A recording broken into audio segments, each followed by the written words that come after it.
पवित्र देवस्नान पूर्णिमा अवसर में बाहरीन रे कानो गार्डन रे अवस्थित इस्कन मंदिर परिसर में चतुर्धामूर्ति रत्नवेदी स्नानवेदी को आसी सुबासित जल स्नान करते।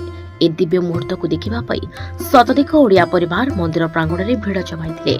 घंटा घंटा शंखध्वनि प्रकम्पित होता समग्र अंचल। महाप्रभु स्नान शेष होगा पर शताधिक भक्त प्रसाद सेवन करते।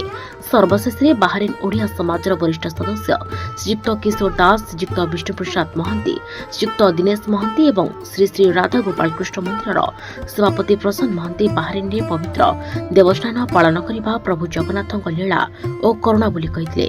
शेष में बाहरीन ओडिया समाज सभापति श्रीयुक्त रामचंद्र साहू और कार्यकारिणी समिति समस्त भक्त मानक धन्यवाद जणाइबा सहित भक्त गहण पवित्र देवस्नान विषय आलोचना करते। विदेश में पवित्र देवस्नान पूर्णिमा पालन करने प्रत्येक प्रवासी ओडिया सौभाग्य और गर्वर विषय बोली कहते। आमे बहुत दूर रही बाहरीन प्रदेश रे आज पवित्र स्नान पूर्णिमा को समस्त मिसिकरी बहुत आनंद उत्साह पालन करिछु। हमर एई चेष्टा चलीछि केमती आमे हमर एई संस्कृति को केमती नेक्स्ट जनरेशन को देकी जाई परिबो सेही हमर चेष्टा चलीछि।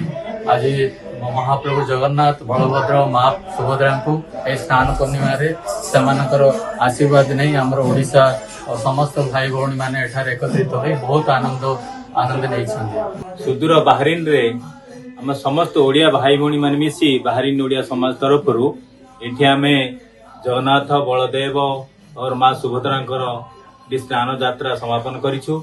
समस्त भाई भौणी माने खूब आनंद उल्लास सहकारे मिसी पवित्र महोत्सव इस्कन मंदिर रे जगन्नाथ मंदिर मिसी आम एटा को पालन करूछु। यह बहुत आमर पिला मान पई एवं समस्त ओडिया भाई भौणी मान पई एटा गर्व गौरवर विषय जे आमर एटा जो संस्कृति सेटा को बजाय रखिछु। Report हिराचल live.